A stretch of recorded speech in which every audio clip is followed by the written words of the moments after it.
Let me get a drink first. Oh, hold on. I got to get a drink too. Cheers. cheers. Cheers, guys. This is awesome. I've been dreaming about this.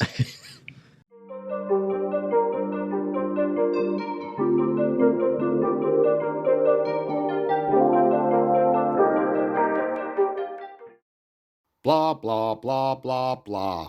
So, guys, welcome to episode 1 of the Branded Felon. This is a new segment. It's Dan, Kimmy, and Ryan. Welcome, Kimmy. How are you doing tonight? I'm doing real good. I'm excited to be here, Dan. Ryan? Oh, I'm doing excellent, Dan. It would have been really cool if we did have Shelly for the first episode. It really would have been, yeah. Because Ryan and Kimmy went to prison together, and Dan and Shelly went to prison together. That's a fucking love story. The prison couples. So, for people that don't know, we're going to do a little opening here, introduction. We'll probably edit a lot of this. I'm not used to reading scripts. So the first episode of the Branded Felon, really the whole concept of this is we have a tagline, right? What's our tagline, Kimmy? You wouldn't know if we didn't tell you. You wouldn't know if we didn't tell you. Said. We've got different types of felons. You wouldn't know if I didn't tell you. We want to kind of expose that people can really be something different after prison. I agree. So we're just going to tell a little bit about who we are. I'll go ahead and start, and then we'll go over to Kimmy will tell her story, Ryan will tell his story, and then maybe we'll just kind of jump in and have some organic conversation. Yeah. And this will be good because you have no idea what we're going to talk about. Okay. Early childhood, the way I got into this, guys, is I grew up in the 90s. I didn't really have any supervision. When I was born, my dad was like 67 years old. My grandfather was born in the 1800s. My mom was an overnight nurse. She was a health nurse. So I was home by myself at night, pretty much every night, had no supervision. So I kind of engulfed myself into my friends. My friends were like my safety outlet. And we would make movies, skip school pretty much every day. And while other people were skipping school, doing drugs, drinking alcohol, me and my friends would go make short films on old ass VHS films and high 8mm camcorders. They really didn't have the technology they have now. And cool story is Oscar Isaac. You guys know him now as the star of Star Wars, and he was in X-Men. He's Moon Knight. He's in Robin Hood, Spider-Man. So look him up. But anyway, we continued doing this for a long time, making movies, skipping school, and I had no adult supervision. So eventually, Oscar went off to Juilliard, started making poor decisions, immediate gratification, and never really thought about how is this going to impact my life or how is this going to impact others. Caught my case in 2011 working for a doctor. I was overprescribing pain meds. I was working for a doctor's office as an office manager.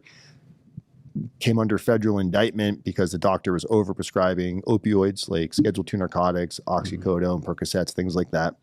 I never used pills myself to this day. It's never been my thing. I did have a nasty battle with cocaine, I'm not going to lie. And that didn't come until after prison, until my 40th birthday in fucking Spokane, of all places.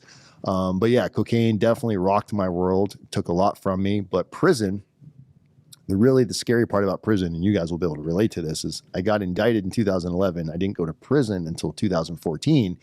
And my thoughts of prison were like, oh my God, Bubba's going to get me, terrified. I thought I was going to get extorted. Pretty much every movie you've seen, like the TV show Oz or Shawshank Redemption, that's what I imagined prison being like. So there was terrifying nights before prison, sleepless anxiety, suicidal thoughts, all this stuff. Finally, the day comes, get sentenced, 42 months, get to prison, Coleman Low Federal Prison, which is in Ocala, Florida. First day there, I realized, like, this isn't that bad. It's still prison. I don't want to be here. But once I got, it's like your first day of school. It's really not that different. You're scared to go, especially when you start like your first day of school in the middle of a school year. You're not with your friends. You're in a new city. You're like, I don't fucking know anybody. I got there and guys came up to me, like somebody like Ryan would come up and be like, hey man, where are you from? Here's a cup of noodles. Here's some hygiene. And you're like, oh, what do I owe this guy? Do I got to pay this guy back? Is it going to like a mint on my pillow at the end of the day? You don't know. And really everybody that's been into the prison system, especially like federal nonviolent individuals, they all know what it's like for your first day. And I think some guy came up to me and said, don't worry about paying it back. Just if you have commissary, just do the same thing for somebody else coming in. I got really into like walking the track and exercising and mental health. And prison for me was an overwhelmingly positive experience aside from like the pretrial part of it. came home, started making YouTube videos. That's how I ended up running into you guys with, doing the whole prison consulting thing. Shelly, my girlfriend, she went to prison with me. For her, it was completely different. She had a good experience in prison, but she didn't like to talk about it after prison. For her, it was embarrassing, doesn't want people to know about it, like a taboo subject. For me, it's like, I'm in line at the grocery store and like, hey, my name's Dan, I went to prison, completely different. Because I always felt if people really knew, you wouldn't know if I didn't tell you, and that's how we kind of started Branded Felon. This whole point of this podcast or video podcast, whatever we're doing here, this is our first one. We want to show the world that judging a book by its cover is not the way we move forward as like human beings in society. We're in this really cool building in the Mode facility in Liberty Lake, Washington. And I think we have the ability here to break the stigma of what a felon looks like, sounds like, talks like. And it's probably somebody you would let watch your kids if you got to know them. Yeah. And I think that's pretty accurate. That's what I've asked a lot of people. I said, when you think of a felon, what do you see? Picture it. And everyone wants to see, the big guy, tattoos, piercings, someone that you would be scared to walk on the same side of the street at. I think that there's a stereotype. There is. Yeah. There's a stereotype of what a felon looks like. And that's why I want to come and talk to you about that. And you probably had the same stereotype before all of this, right? Oh, yeah. Yeah. Oh, me yeah. too. Yeah, just because, the thought of walking into prison, that's what you thought, like, I'm going to walk into prison and I'm going to see guys like that. And it's not like that. Right. So, Ryan, who are you? My name's Ryan Park. My background is just the normal blue collar, going to work. When I was in high school, I went to a vocational school. My dream was to become an architect and basically retired by the time I was in my 40s. When all my friends were going out partying, drinking, when I went in high school, I stayed in school, did good. By the time I was 17, I was an engineer and I was a project manager by the time I was like 21, I believe I was. I bought my first piece of real estate when I was, I think, 22. I was doing great. And all of a sudden in 2007, 2008, the world became a little bit different. The market crashed. At that point, that's when my life kind of went to a crossroad. Instead of me kind of facing, hey, I'm about to lose everything that I just worked hard for and restarting my life over, I try to save my life and I try to maintain it. And that's when I got introduced into, for lack of a better word, the family business.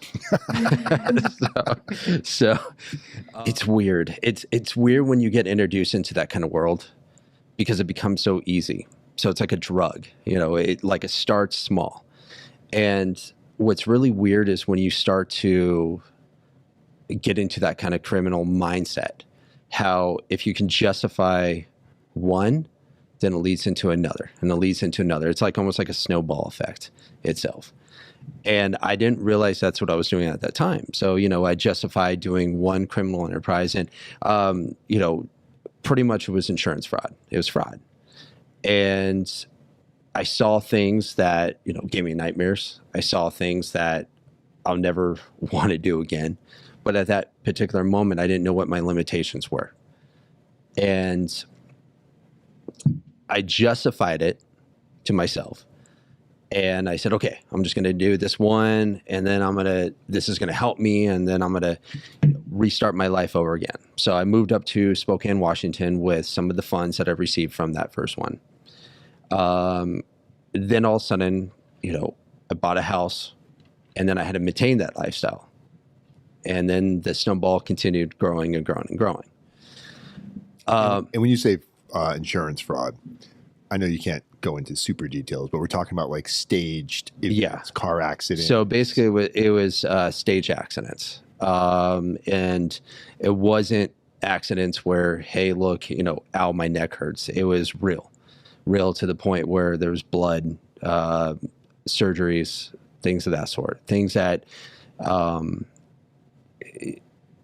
it's bad. to where I've had pliers in my mouth, to where I've cracked a tooth. So it looked like it came Real. from the accident. Yep, absolutely. Absolutely. It was May 17th of 2018. And I knew prior to that, a couple months prior to that, I knew that my life is just spiraled way out of control.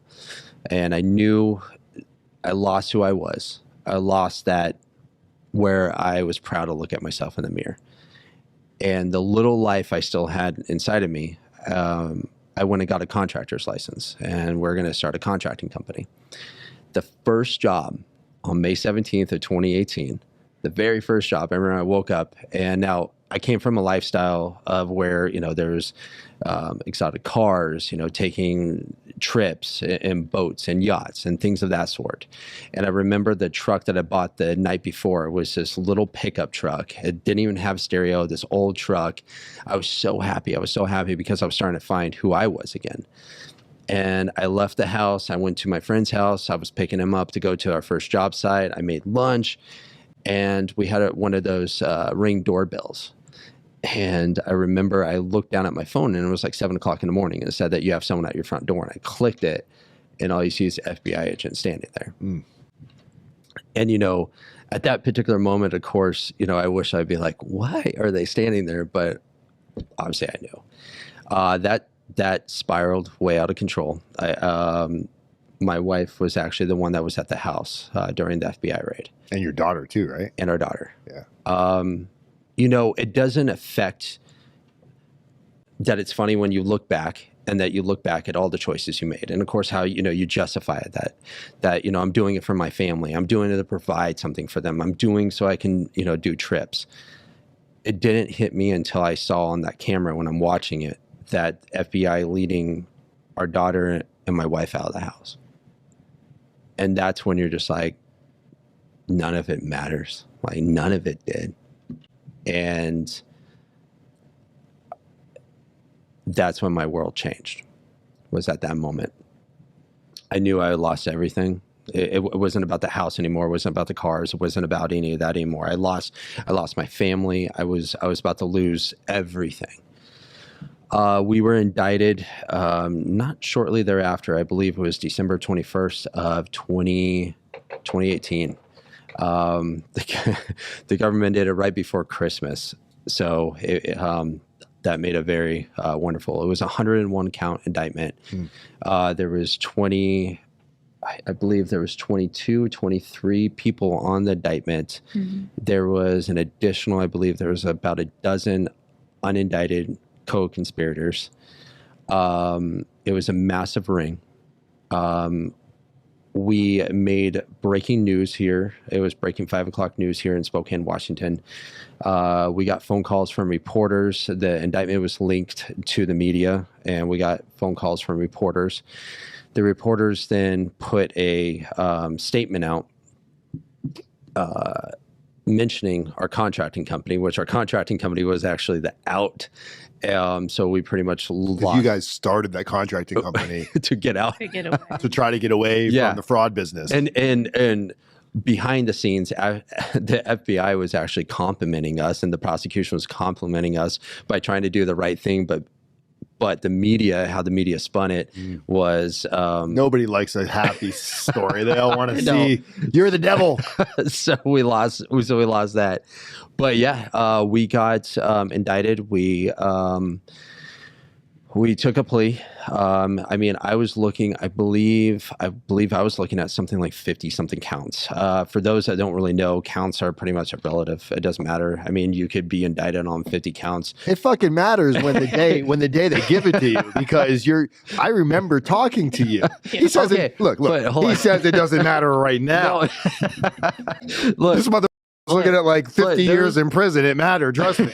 Look, there's a lot of things I learned, and and that's what's fascinating, and that's why I started speaking about my case. I started speaking about it because there's such a stigma. There's such a stigma that when I was even in prison, there was a guy that got 20 years on one count of mail fraud, and so it doesn't really matter. But at that moment, you're just like, oh my god, oh my god, oh my god. And I remember even conspiracy. Now, so of course the conspiracy charges.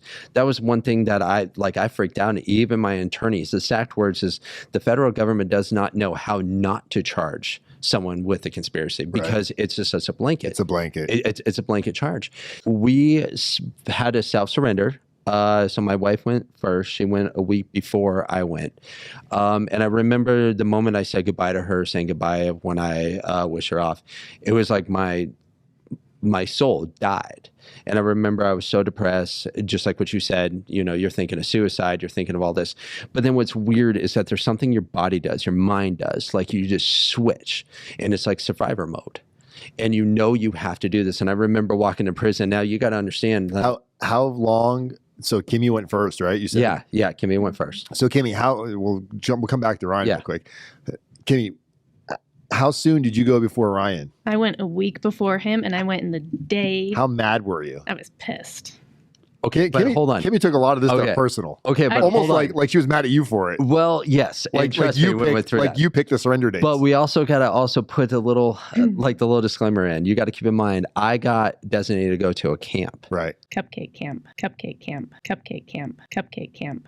She got designated to go to a detention center. So let's bring the audience up to speed on this. Like Josh, you have no idea, right? Like you don't know the difference between a camp and like what he's talking about. So in the feds or in prison in general, you've got like county jails, you got holdovers, you got FDCs, and then you got like camp cupcakes. You got your federal prison, which you can't find. Like no one talks about what camp really is like. Right. No one talks about it. And they don't really have many camps. There's no camps in Washington, right? There's nothing. There's nothing in Washington. Nothing. So Ryan, your sentence was how long? 19 months. And Kimmy, yours was how long? 10 months. 10 months. And it took place like right during like COVID, basically. COVID, like right at the peak. So usually when you're sentenced like less than a year, because they don't want to spend money on transferring and all this stuff, Kimmy just went right into a C-Tech, which is like is it FDC? It's FDC. So it's just a holdover, but it's run like a county jail. Yes. There's no tracks. No. It's no windows, right? No windows. It's like a basement. Yeah.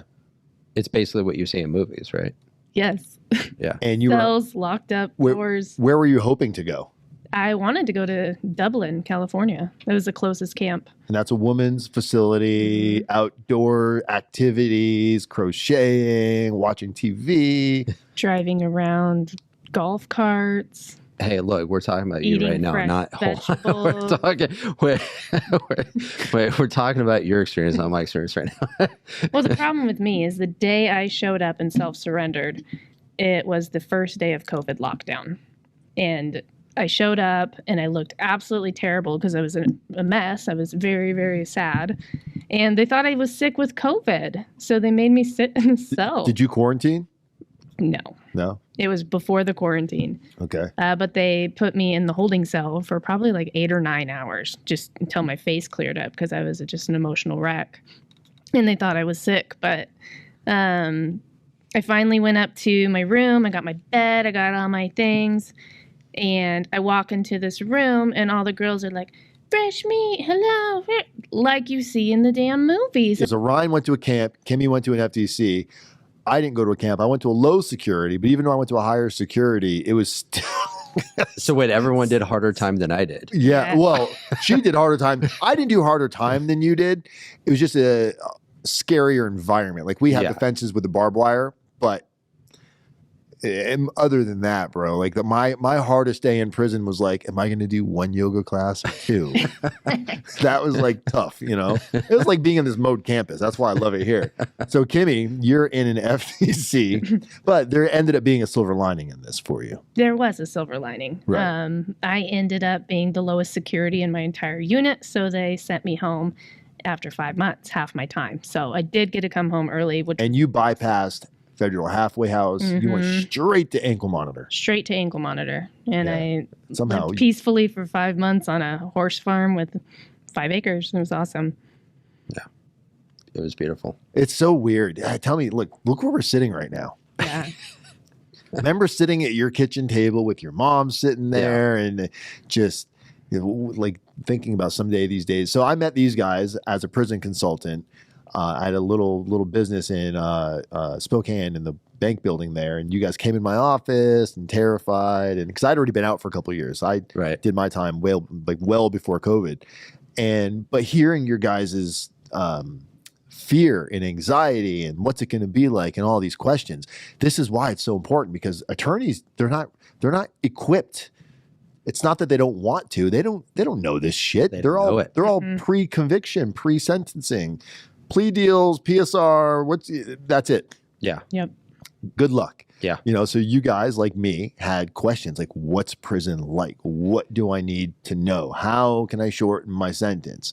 Am I going to get gang raped? Do I need to learn how to keister? There's all these fears that run through our mind, and it's completely fucking irrational. Yeah.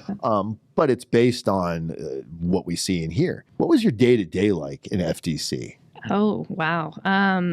Most of the time I was just locked in my little cell. And the funny thing is the person they put me with was in there for murder. So like the highest security and the lowest security locked in a room. And we were locked up 7 days a week for the first about 2 months of my stay. And they let us out for 10 minutes, 3 times a week to shower. And then eventually they started letting us out for 15, 30-minute spurts to make phone calls, which is interesting because I was locked down the entire first week that I went to prison. Yeah, because that's what I was going to say. So when you couldn't get a hold of me. When she went in, I actually still have my text messages that you and I were talking to. And I was like, Dan, I haven't heard from her. What's going on? I sent you, I think, the article of COVID because it was March 2nd or 3rd. It was a Tuesday. I remember this. It was 2020. So this is right when COVID was just starting. And I'm like, I think that they locked her down. You're like, I don't know. I'm going to look into this.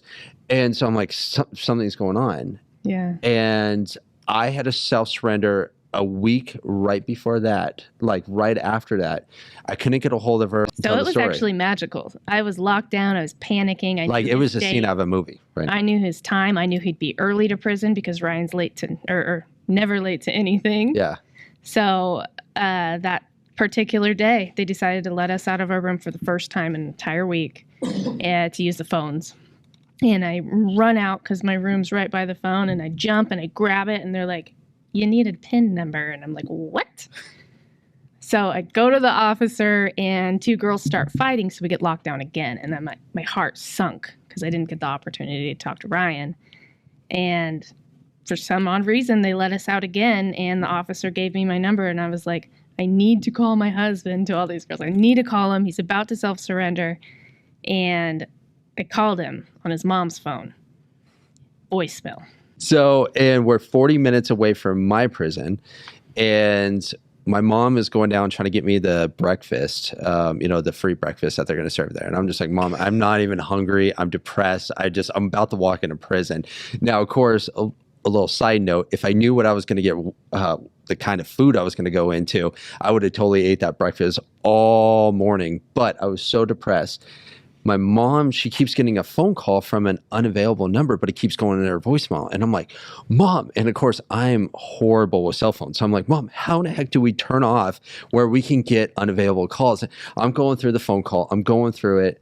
All of a sudden, I get a phone call. And you got to imagine, I'm getting ready to self-surrender. I'm not talking about I'm like there. All of a sudden, I get a phone call, and I'm like, oh my God. And it says, this is a phone call from a federal inmate. Press. And my hands shaking, and I'm like trying to press the right number. And then I hear her, and I almost fell to my knees because it was just like a miracle. Like I'm literally getting ready to walk into prison.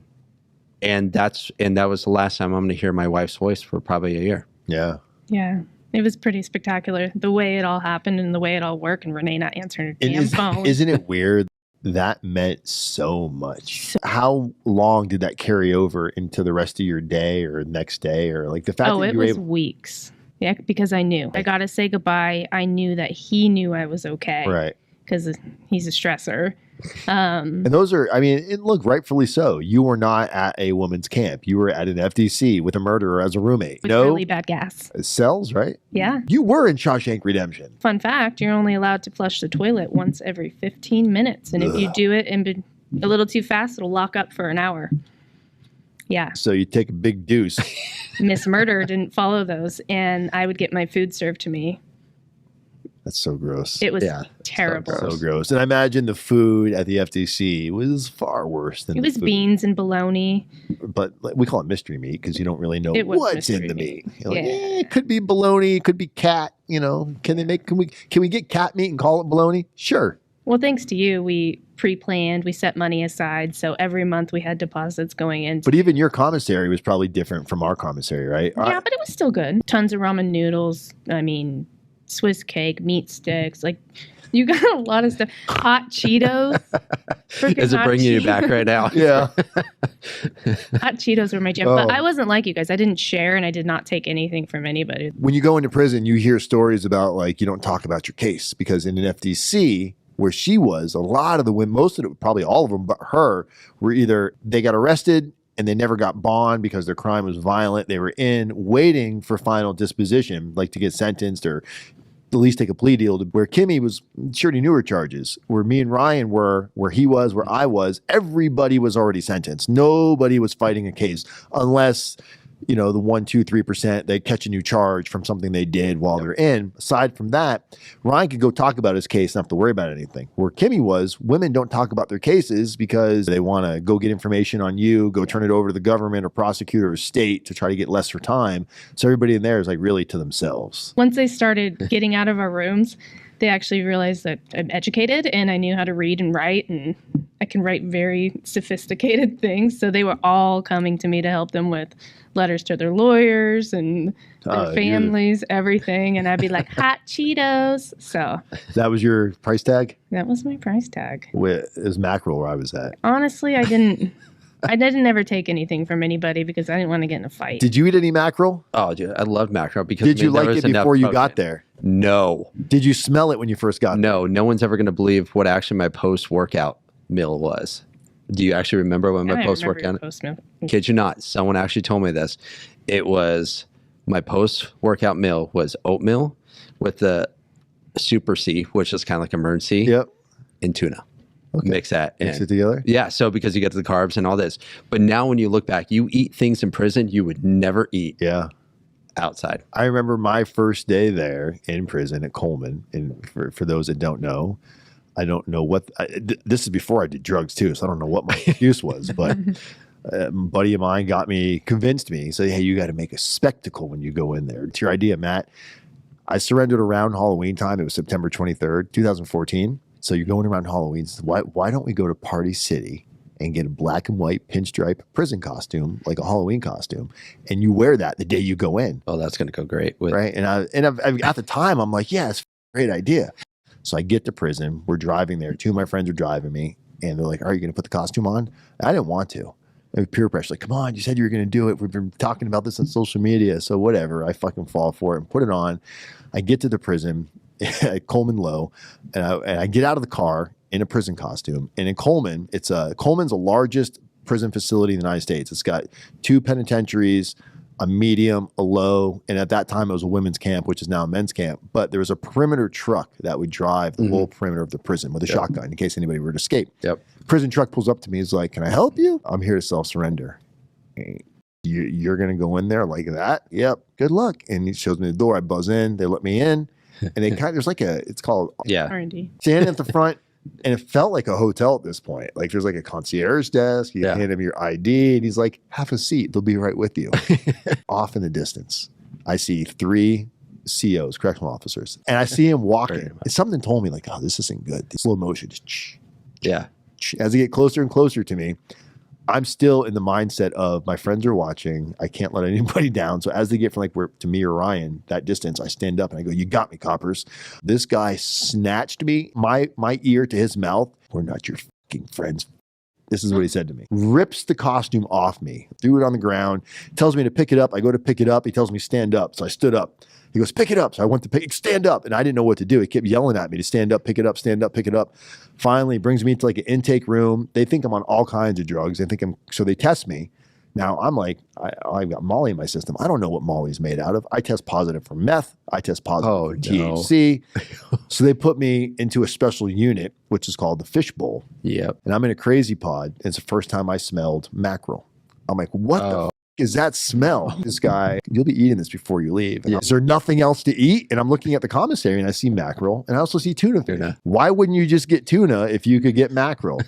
By the end of my prison sentence, mackerel, beans, mackerel, and I never mixed it with the emergency. Mackerel and oatmeal I did on a regular basis. Oh, nice. With hot sauce. When you think about like celebrities going to prison, I used to think they'd go to a different place. Like they had they go to the same place you went to. So it's kind of funny. There was someone that I spoke to once I got out. There was someone that I spoke to, and it was from a production company. And one of the questions that they asked is, now when you look back and you hear about the celebrities talking about like, having to go to camp for a week or two, what's your opinion on that?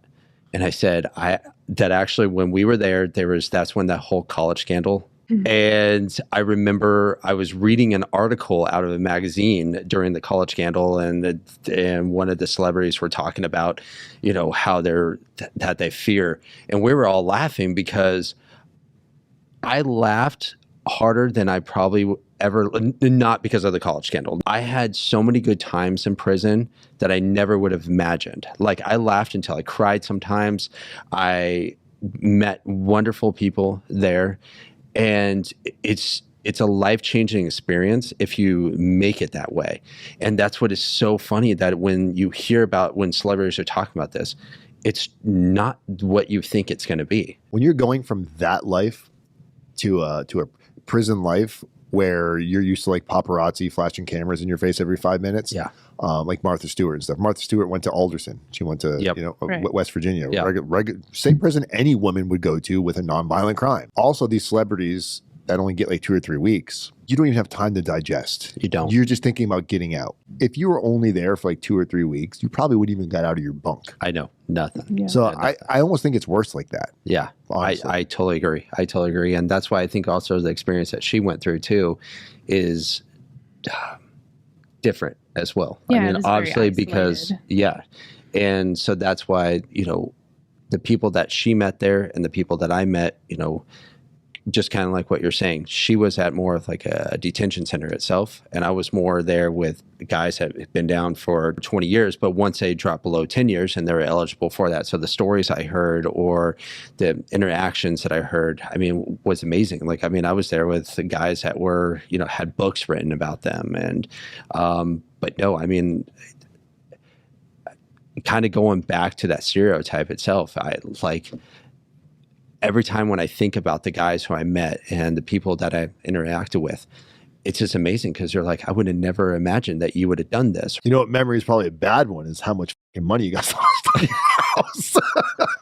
Oh, God. Thank you. Oh, thank you, Dan. Thank you, Dan. I really appreciate that. No, I really appreciate that. You guys would be debt free right now. It's just 6 more months. You'd have been good. 6 more months. I totally remember you coming over to dinner, and I totally remember you saying, you're going to just lose this house. And I'm like, no, I'm not. No, I'm not going to lose this house. Yep, I lost the house. Yeah, that's the one thing with the feds, man, especially with you guys, a money crime. Oh, boy. Oh, God. The feds are like, yeah. They like it. Oh, yeah. Well, They don't like my crimes. They get nothing out of me. Luckily, the government agreed that we could sell the house, but that was before the market went up. Just before, too. You guys missed it. Before. Yeah. Oh, God. No. And it was so crazy. We actually had 2 potential buyers that was on the market right now. And one person lowballed us because they Googled us. Oh, yeah. I would have done the same thing. Oh, God, that's dirty. They're going to prison. Joke's on them because I was watching them on the Ring doorbell and I hand pick our buyer. Yeah, we actually got to pick our buyer. The buyer actually that ended up buying our house, they lost their house in a fire in California. And so, so it actually went to a really good family. So I'm happy for that. It was like a good deed. It was a good deed. It was a good deed. Do you ever drive by it? Yep. No. Fucking stalkers. Look, they still haven't fixed the deck that they lowballed me on, okay? I have a question. Sure. Do you have a picture of yourself in the day you self-surrendered? I sure do. I sure do. It's on the actually, I'll put it on the screen. It's on the screen right now. This is the picture. I look like I'm an Al-Qaeda member. I really look like there's probably a bomb strapped under my shirt when I walked into the BOP. But yeah, I have a picture of it. I grew so I was so nervous about going to prison because what I thought it was going to be like. Yeah. I thought I don't want to get raped. So I put on a bunch of weight. I didn't shower for like 2 days. And I've never carried a beard. Oh, these tables. I never carried a beard in my entire life, and I grew out the gnarliest beard I could, and I can't grow a good beard. It looked like this patchy and gross, and I was sleepy, and I was fat. I blew my bicep off my tendon, and I'm wearing a prison costume. So yeah, I have it, and I don't regret it because it sucked that day, but I'll tell you, within 24 hours, guys were coming up to me on the compound, they're like, "Are you the crazy cracker that wore in the prison costume?" I knew it was him. I knew it was him. Are you a sex offender? I said, "Why would you ask me that? You don't look like a gangbanger. You don't look like a drug dealer. Yeah. You're not at a camp. You're at a low." Yep. And I didn't know anything about, like I said, I didn't about know. the different levels. And not just that, I was always, every TV show I've ever seen, you don't talk about your crimes. Like, what did you do? I was like, I don't want to talk about it. Like, guy leave, another guy come over. "Hey, I'm Rick, so-and-so." He's the first one to ask me who I was, where I was from, and what I did. And I said, I don't want to talk about my crime. So then he left, another guy came over. "Who are you? Where are you from? What did you do?" "I don't want to talk about my crime." It happened like 3 or 4 times. And then original white boy Rick came back up to me and he like got me in a corner. He wasn't a big guy. He wasn't intimidating, but he was very intimidating at the same time, if that makes any sense. Right. Like it looked like he was just hard. Yeah. Like not hard, like sexually hard, like just been in prison for a very long time. And he gets real close to me. He goes, "Hey man, you f little kids?" And he said it just like that. I'm definitely not any one of those. And so they made me go get my paperwork, and you can't get your PSR sent into you because it's confidential information. But I was able to get what's called a J&C, judgment and committal, which shows your crime. But it took my case manager. When I walked in my case manager's office, it was my case manager, my unit team manager. "This is Mr. Wise." And they all sat back and they started laughing at me because I wore the prison costume in there. They like everybody in the end they all thought it was like, "What were you thinking?" Honestly, exactly where I'm at right now. The fact that you guys think it's funny and everybody's cool with me. This is, I don't do well under the radar. I have to be a spectacle.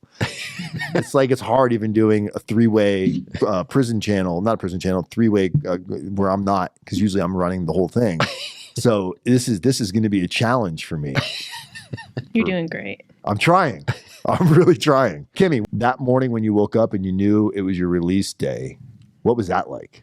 I was terrified that they forgot about me. Why? All day, because they were late. They were very late, and I booked my own flight home because I did not want to take the train. So I had called Mom, and I said, "Can you please book me a flight?" So she did Alaskan Airlines. I knew my time, and I was like, "Let's go." So they were late to let me out, and they gave me my little card, and they said I could make a phone call, which I did not have time for. What card? I don't know what it was called. It was the one with your money on it. Okay, ATM card. ATM card, yeah. So any money that you had in commissary, they put it on this debit card, and they're like, "Good luck. Check in with probation right when you get back." Okay. I needed to buy a train ticket to the airport, and my card wouldn't work. So I walked to this gas station next door. First thing I bought was an e-cig.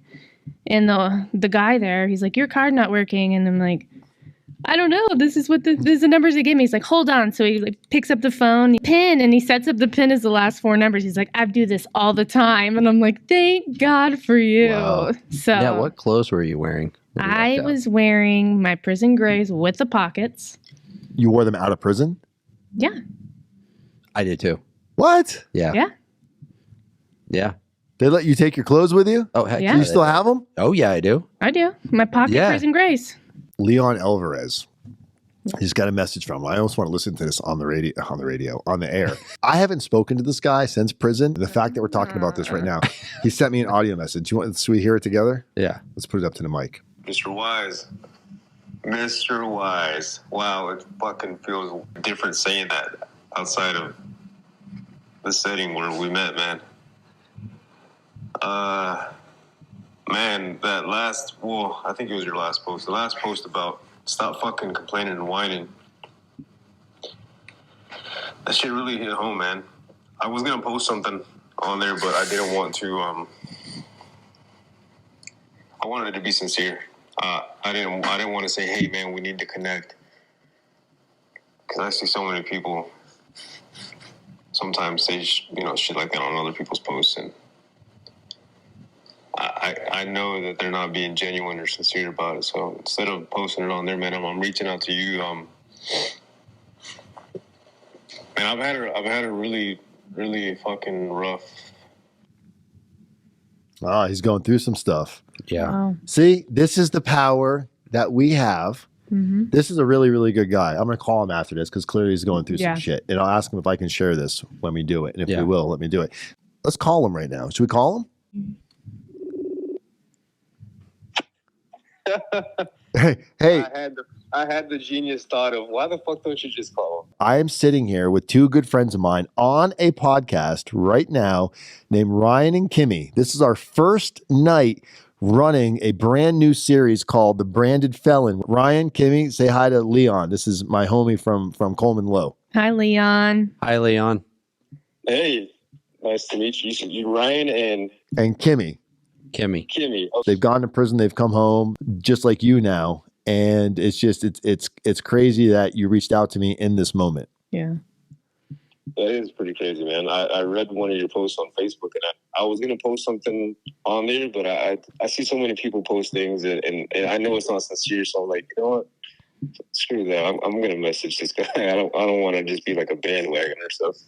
Are you doing okay? Is everything going good? Or? I was struggling for a minute, man, and I came out, and I thought I had it all figured out, and I kind of started to ease back into that mentality of I've got it all figured out. Everything's good. Certain people started to come around, and I kind of started to ease back into that way of living. Bro, Miss Neathman's going to whip your ass. Dude, I'm going to get pulled up one of these days. He was in RDAP with me, guys. Ooh. Oh. Yeah. So yeah, man. And this was shortly after, my father's passing. So there was something that kind of triggered the downward spiral, and I've been sober for about 1.5 years now, and kind of like what I sent you in those messages, man. When I made the committed decision to want to, I just came to terms with the truth. If you want something bad enough, you're going to find a way to make one. Also, when you do that, you kind of you provide a stage for someone else to come on to say, you know what, I kind of feel the same way, man. I feel like I can do better. I feel like I can do more. And it helps when someone, scared shitless or not, says, you know what, I'm kind of feeling weak right now, but you know what? Screw that. I think this has been great. I think it's been great. It's been great sitting down with you again, talking about our past, talking about the journey that we've been on. I think this is going to be a beautiful journey, because anyone that's remotely going through anything, of the sort, there is a light at the end of the tunnel, and it's just a minor speed bump. You're going to get over it. We're going to move on. And no, I'm definitely looking forward to the future. Yeah. Amen.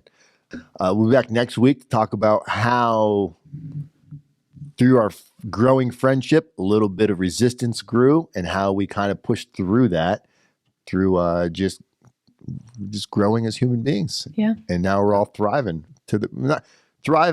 not because of our fat bank accounts, thriving because we're not worried about the feds knocking on our door tomorrow. Yes. Yes.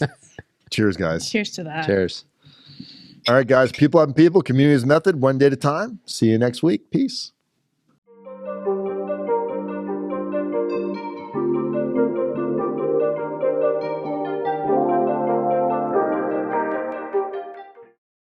Blah, blah, blah, blah, blah.